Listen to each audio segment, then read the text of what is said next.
Hello my beautiful co-creators, Lilu here on the Juicy Living Tour, and guess who I am with? Dran Vallo! How exciting is this? I'm so happy to meet you in person, Dran Vallo. I'm happy to be here too. Bonjour. Bonjour. So happy to be here. In the beautiful Red Rock country. Oh yes, this is definitely red rocks. There's everywhere.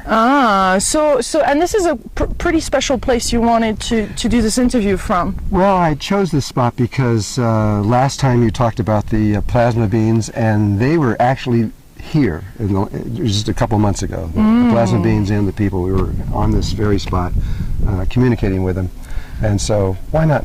Yes, beautiful space. So there's a special energy here, a lot of vortexes around. Well, yeah, all of Sedona is just one big vortex. There's big vortexes that everybody knows about, but there's vortexes everywhere because the soil is made out of iron, and the iron messes up the magnetic field and causes it to spin, and so you get these vortexes everywhere. You either get used to it and you love it, or you go away from here as soon as possible. Yes, absolutely. Some people come here and they'll leave in the middle of the night. They can't handle it. Wow. It's just too much energy.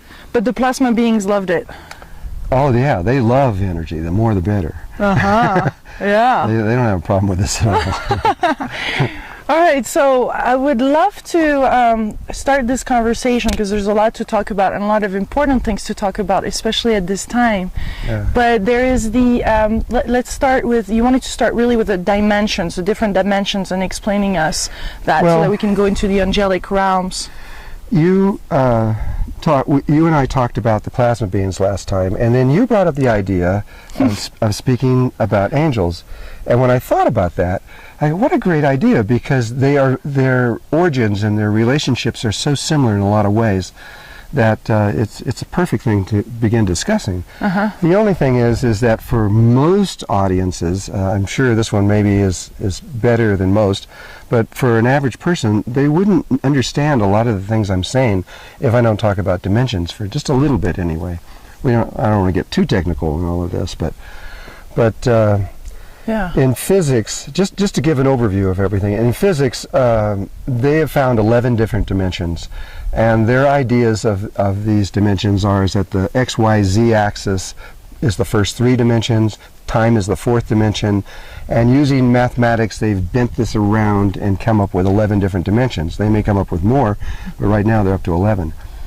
When I talk about dimensions using the same word, the connotation is completely different. I'm not talking about that. That's their ideas, but it has nothing to do with the universe. All the indigenous people all over the world, I can speak with them fluently because they understand what I'm talking about with this. When I'm speaking about dimensions, I'm talking about that the entire universe is made up of vibration, or in one way you can look at it as just sound or frequency. And on one way of looking at the universe, there is nothing else. That's all there is. Well, the way that all these frequencies and vibrations interact with each other is just not at random, but they interact in exactly and precisely the same way that music does. So if you're looking at a chromatic scale and you see the notes of C and C sharp and D, etc., the distance between those different notes is all based on 11 cycles per second, which is how music is based on. And so all the notes in the chromatic scale are 11 cycles per second or multiples thereof. And so it's when you apply that into the frequencies of the universe, that is how the universe organizes or structures itself.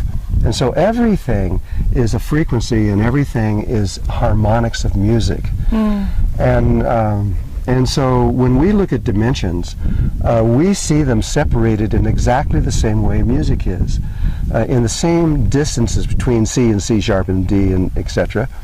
The universes are separated in exactly that same way. It was Bell Labs who figured out what the frequency of the 3rd dimension is. They found that out. It was a long story, but they calculated out. It was 7.28 centimeters, I believe it is. And once you know one of them, you can calculate all the rest of them and where they are. And they're just like television, too, in that when you on a television channel, you have an aerial so long that's receiving a certain message. It's a certain frequency. If you switch to another channel, it'll either be a shorter or longer wavelength. But when you do, you completely change the image that you're looking at. If you had the consciousness, and you were able to change the frequency of your consciousness as you were doing it, and there are people that can do this, you would, poof, disappear from here, and you would reappear in whatever frequency that you were attuned to. There is no difference. And so the whole universe has this separation based on music. And when you talk about angels, they live not on the third dimension, but on the fourth dimension. Mm-hmm. And they live in very specific overtones, which are the fourth, fifth, and sixth overtone of that particular harmonic frequency. And humans on that frequency have a connection also, and they're on the, fourth, fifth, sixth, seventh, eighth, and ninth overtone. Mm-hmm. And so humans and angels are on a fourth dimensional level. We're like neighbors. We're very close to each other. We've been close to each other forever, and so we have a relationship with each other that has existed beyond what we think of ourselves right now. And what is that relationship? Well, the angels and humans, the humans were on a higher level than them at one point, but about 13,000 years ago, we had a disturbance on Earth that we caused, that caused us to fall in consciousness, and we dropped way, way, way down from there to where we are now. Yeah. Now humans think we're the greatest thing that were ever on Earth, and we have this ego that we think we're superior in the universe. And the only one. Yeah, the only thing here. And actually, we're kind of like a bug. We're on about the lowest level of consciousness you can be, and still be able to have the ability to climb back up into these things. Otherwise, it would take a lot of evolution to get to where we are. But and so the angels, we have a love affair with them, and they with us. We have loved each other forever. And when we fell and came down in this, and it's even talked about in the Bible, I mean, the fall that happened, it's the same one. It just, they just didn't really define it very well. But when we fell down here, the angels followed us.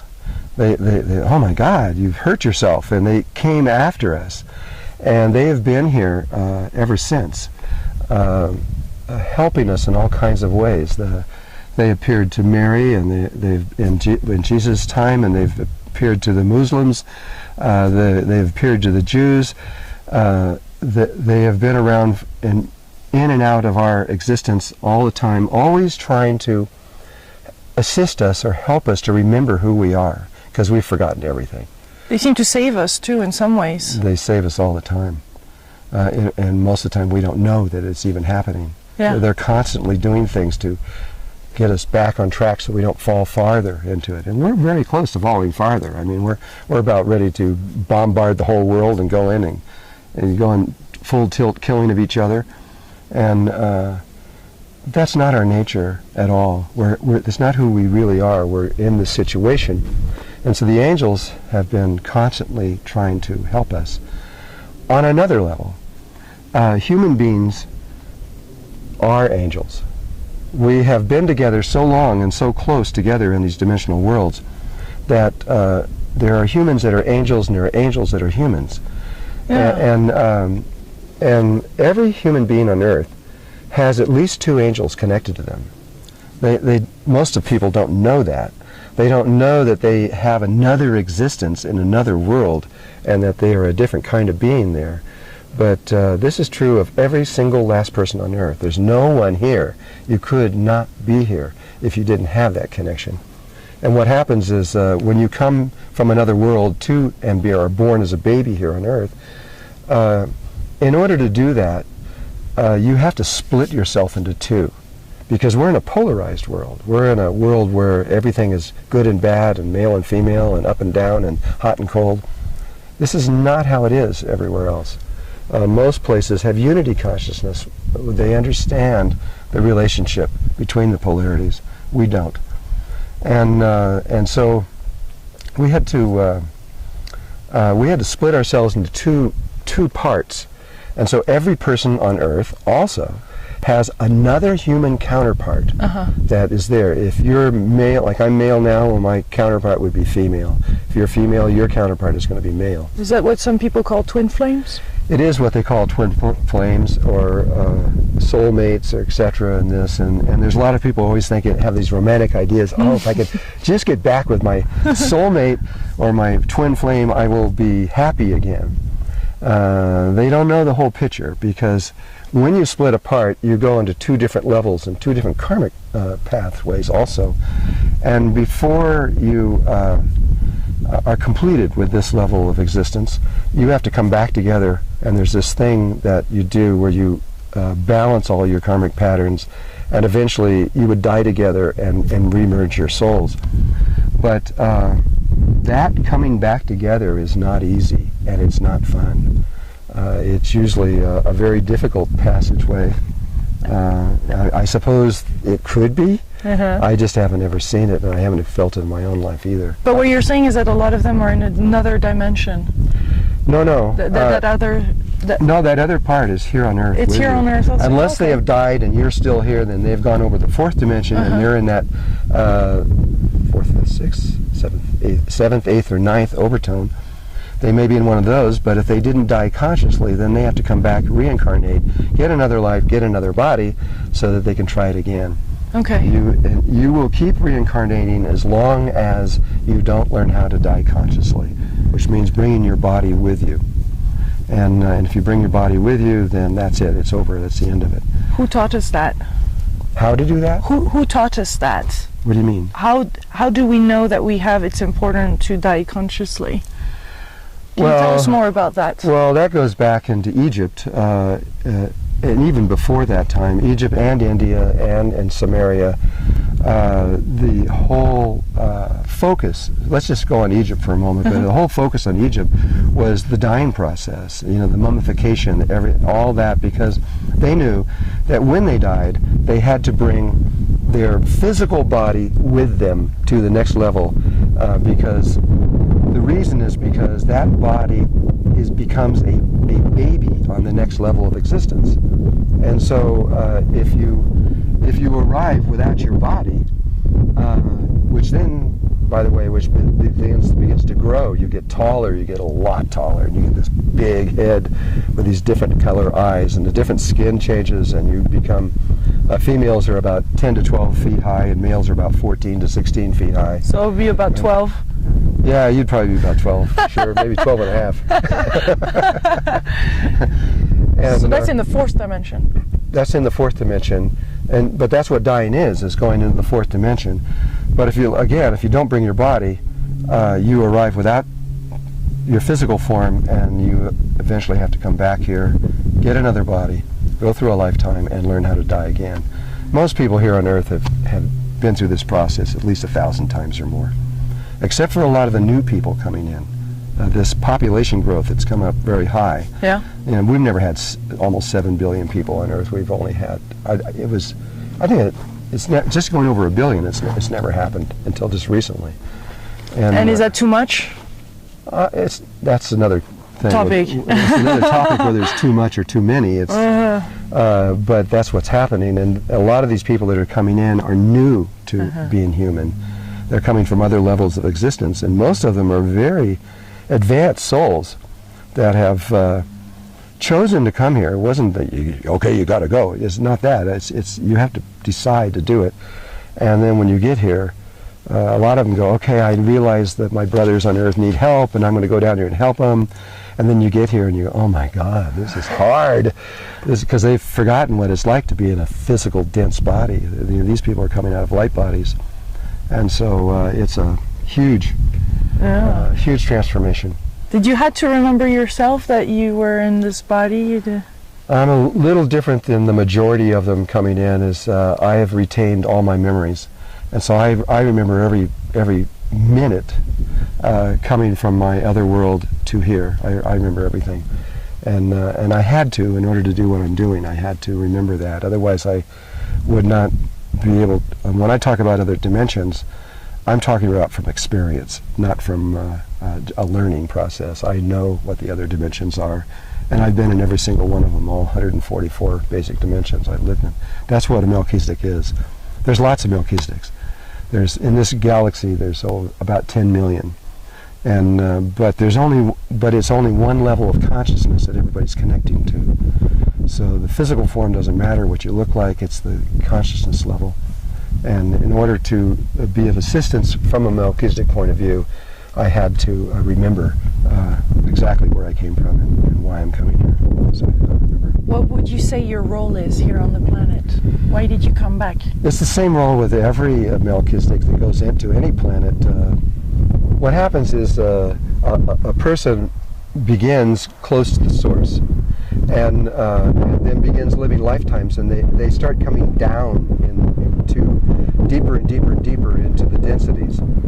And then when they get as deep as they can feel that they can possibly go, then they go back up. So we're talking about, everybody here is talking about ascension, moving higher. Yeah. But the higher beings have been coming down. They're going through descension, coming down to here. Yeah. And then once you've been through all those dimensional levels doing that, and you come back up and go through them again on another level, you get to the top, you have a choice. You can either go beyond this existence and back to the source, or you can take another trip around. And I chose another trip around. And when you do that, life says, aha, you're a Melchizedek. Okay, so you know how to go into all those dimensional worlds and be stable. So they use you to, whenever a planet or a sun or an area or even a galaxy or anything has a problem in their dimensional levels, they send Melchizedek because we know how to deal with those things. And you are having a hard time here getting from third dimension to the fourth dimension. You don't know how to do it. The Mayans just remembered only about 2 months ago. And they had forgotten how to do it, and they're pretty good at it. And they just remembered, you said? Well, the world knows that thinks that there's only 3 codices that in the whole world that the Mayans have, but they have just received 7 to 9 more, and in some of those it gave the exact instructions from their ancient past to their present time, precisely how to go interdimensional, and this is what they were waiting for. It just happened. They just told me, and so they're all excited about this.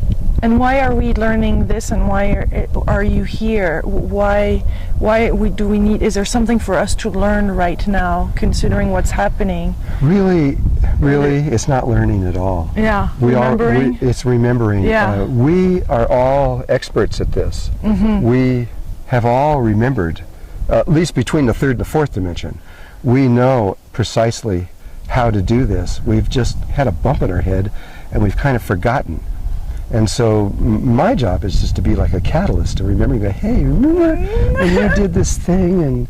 And so I'm just trying to remind you of something. Once you remember, you're going to go, oh yeah, of course. I've done this so many times before. And when you really get into the movement of it, you'll know exactly what to do. And that's, we're going to be fine through all of this. I know we will. So you're saying in the movement of that, so there is the heart plays a role, there's an energy that we need to trust, there's something that we need to go towards or do. If you're here and you have a physical body, you contain everything that you need on a physical level. You don't need anything external to your body. Your body has everything. And the body is far, far more than what we think it is.